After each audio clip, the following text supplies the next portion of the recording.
With eyes set on expanding its cruise footprint since Lucia is making waves at Seatrade Cruise Global 2025, the cruise industry's most influential annual gathering taking place this week in Miami, Florida. The island's presence signals a bold push to elevate its position as the premier Caribbean cruise destination and strengthen ties with global industry leaders. So today, the Community Tourism Agency is at Seatrade for us to talk about the new experiences that we've developed.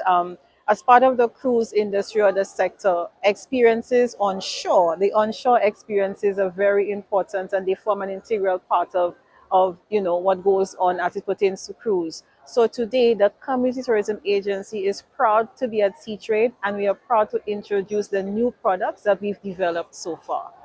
The high-level dedication is led by Honorable Dr. Ernest Hilaire, Minister for Tourism, Investment, Creative Industries, Culture and Information. He is joined by officials from the St. Lucia Tourism Authority, SLTA, including CEO Louis Lewis, Director of Global Marketing Dexter Purcell, the Community Tourism Agency, and making their debut at the event is the National Taxi Union. Hi, my name is Terry Valse, President of the National Taxi Union. Today it's my first actual experience with the Seatrade, being part of a team representing St. Lucia and part of the National Taxi Union. Well, I think it was an opportunity given to us by the Ministry of Tourism in order to come and experience firsthand what the sector entails.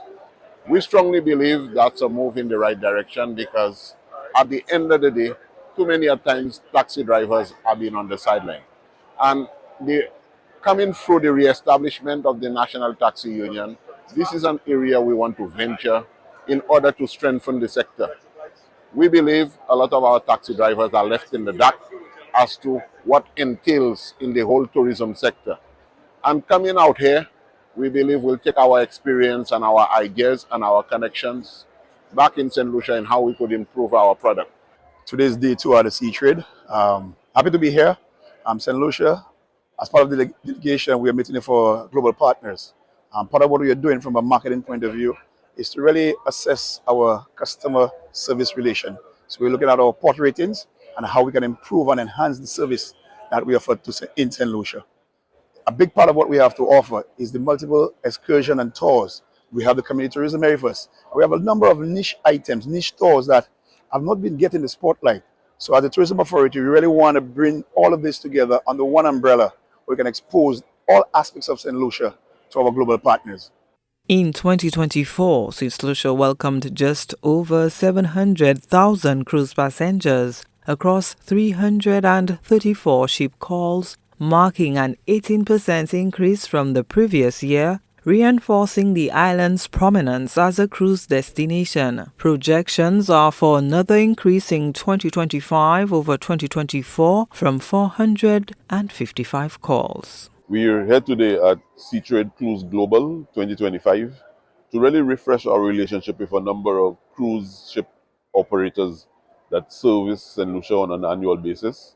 What we are bringing to them this time is really the new products that are coming to market to encourage more of their passengers visiting port castries to disembark from the vessels.